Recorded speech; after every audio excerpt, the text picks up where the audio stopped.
what the system does, it doesn't want us to understand the true nature of the I. The world is controlled by basically a spider's web. Spider's web is a brilliant symbol of it. You've got the spider at the center of the web, which is deep in the shadows. You won't see them in the public arena. And then the strands in the web immediately around the spider are the most exclusive secret societies. That's where the people who really know what the game is operate. What, Illuminati? You would well, say? yeah, No, well, that's before part that. of it. But when you close your eyes, you're in another reality. But when you open your eyes, you're back in this one. The thing is, though, that your eyes don't want to stay open. The human life is a download of perceptual programming. That's what it is. The education system is simply downloading to the young population a perception of reality. And they test you, if you've accepted that level of reality, nature of reality, by exams. And then the media is pounding out the same version of reality. Mainstream science and mainstream medicine is pounding out the same reality. And as long as you keep paying your taxes and turning up Yeah, for work, and it's based on what I call the postage stamp consensus. This is a narrow band of information, sense of the possible, what is known as the normal. In the world of the scene, everything seems random and unconnected. But if you go to the spider level, the Silicon Valley corporations of Facebook and Google and YouTube and all these people, Amazon, the banking system, the big pharma cartel, governments, big biotech, big oil, they're all controlled by the same force, and they're all working to the same end. And because of the fierce compartmentalization of knowledge, what the intelligence community call the need-to-know technique, people only letting people need to know what they need to know to make their contribution, but not see how it all fits together. Very, very few people can drive this web. And you see, if you look at how this cabal works, it works on intimidation, and intimidation's another word of saying, getting people to give a shit, right? It's about persuading the public to give their power away to them. They give their power away at different levels to politicians, do something, instead of saying, what am I going to do about it? It's what they're going to do about it. And then they give their power away through consequences. Right. Like, what will this cabal do to me if I come out with this stuff? I mean, so many people have given me information, some of them well-known people, and they've said, look, I'll give you it, mate, but for God's sake, don't say you got it from me. It's this fear. Everything that we think, every thought, every emotional state is broadcast as a frequency. Everything's a frequency. Hate is a certain frequency. Love is a very different frequency. Depression is one frequency. And when people are in states of depression and anxiety, what do they say? Oh, I feel so heavy today. Why? Because those frequencies are very low and slow, and their energetic field starts to vibrate very slowly, and it enters a much more dense state, and we feel it as, I'm feeling heavy today. And then one day we wake up, we're full of joy. And what do people say? Oh, I feel so light today. Because the positive emotions and thoughts of love, of joy, are very fast frequencies, and therefore you feel light. You literally do. So our perceptions, whether we believe ourselves to be little me or infinite me, they are vastly different frequencies, bands of frequency.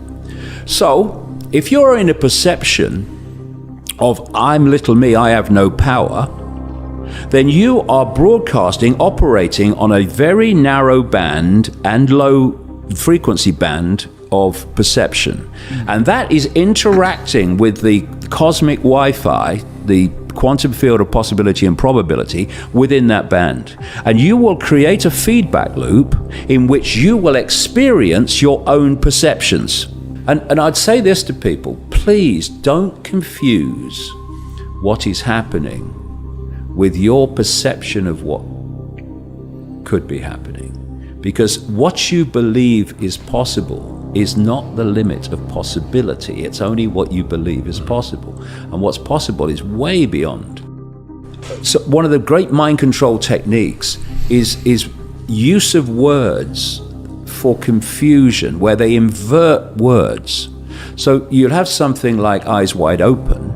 Now that's an obvious thing. Your eyes are wide open.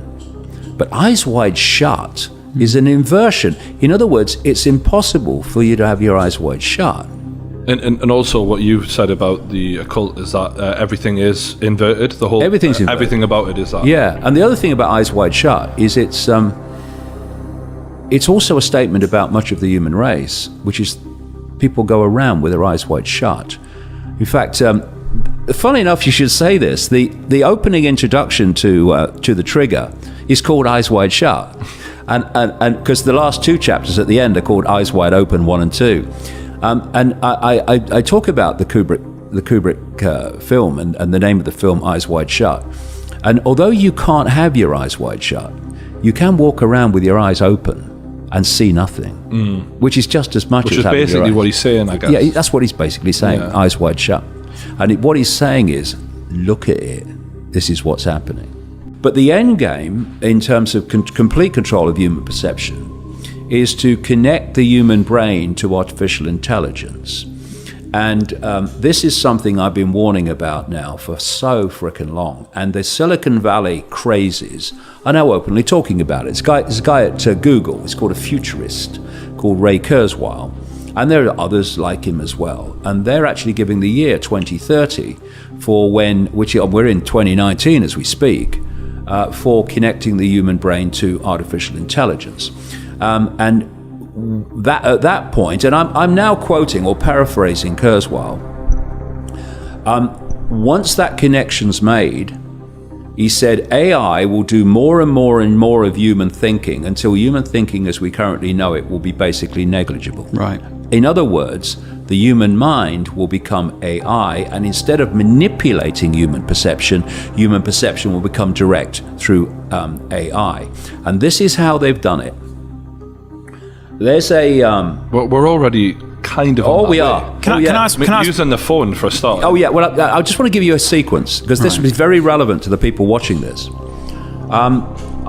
I talked about problem, reaction, solution. There's another technique that is the bedfellow, the stablemate of problem, reaction, solution. I call it the totalitarian tiptoe.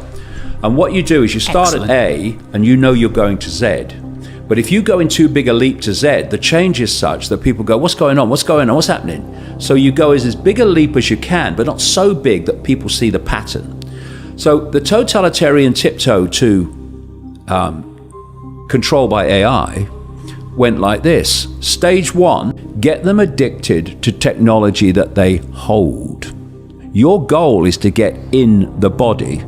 So first of all, stage 1, you get them addicted to technology they hold. So we had this explosion of the smartphone era. And even before that, you could say, even calculators, that kind of thing, Tamagotchis. Well, if you want technology that goes inside someone, I know a few devices. Well, you bloody would. Yeah, but believe me, they're not addicted in the same way. No. That is interesting, though. So that's stage 1, and that's achieved. Right. Vast numbers of people are absolutely addicted to technology they hold. You go to stage 2, they're holdables. Next stage, wearables. You're going in the body, so next stage you get on the body. This is your Apple Watch, your Bluetooth, and all these things. Endless gadgets. This is literally not an He's Apple got Watch. an Apple Watch. So endless gadgets that you wear. Yeah. And what they're doing is conditioning normality. They're making these things normal. And I'll tell you something about these office assistants in a minute about that too. And then these AI bloody Barbie dolls they're giving out for kids and stuff like that. So then you go to the next stage, small soldiers, which is inside the body, which is internal chipping, which I've been saying was the plan since about 1992. Elon Musk is sort of big into that, Oh, isn't don't talk to me about him. Not a fan? No. I really want to hear what you think about Elon Musk Here the Tesla comes is a lovely out car. and says that AI could be the end of the human race. On that he's right. And then he opens a frickin' company called Neuralink to connect the human brain to computers. Yeah. I mean, talk me through that. And sort of Overton window sense of the only way that they are going to connect everyone to AI, no matter where they are in the world, is by having every inch of the planet covered with Wi-Fi, the cloud. This is what Kurzweil says, that the human brain is going to be connected to the cloud. So the cloud has to be global. And they are putting thousands and thousands of satellites up in orbit. Musk, one of the major ones through his company SpaceX, to beam Wi-Fi at the planet so no one can escape from it. And are you of the belief that this 5G thing is something to worry about? Massively. 5G is ramping up this whole, what they call smart grid. Do you notice how everything today is called smart? Mm-hmm. Everything called smart is part of a smart grid, and part of that smart grid is connecting AI to the human brain. So everything is connected by is controlled by AI, and whoever controls AI controls everything. And from one central point, when this grid is up and running and it's being put into place more and more every day all over the world, whoever controls that central point controls not only everything technologically, controls the human mind. And see how fast things move. I remember some books ago, not that long ago really, I was warning about the plan for something called the Internet of Things, where everything is connected to the internet. Now already billions of things are connected to the internet. Everything's connected to AI and the internet. The internet, by the way, was made possible thanks to an organization called DARPA, which is the technological development arm of the Pentagon. And if I called DARPA evil, I would be fearful of evil suing me for defamation of character, to be honest. That's how bad it is, right? And so the idea is before you can make a physical connection to AI, and people accept this, you've got to make a psychological connection. And what they're doing, because it's all a psychological game, the few cannot control billions unless they control the psyche of the billions. But it goes in one ear and out the other. It doesn't affect me, because what I would say to young people that are affected by this, you're the one with the power. The power is not with the abuser, it's with the receiver in how they receive the abuse. Mm-hmm. And you can say you can fall apart because they're saying this stuff about me, and that's a reaction to it that's going to destroy you. Mm-hmm. Or you can say, I don't give a fuck. It's weird. I would say to these kids, just very quickly, you cannot overestimate. You cannot overestimate the power of not giving a shit.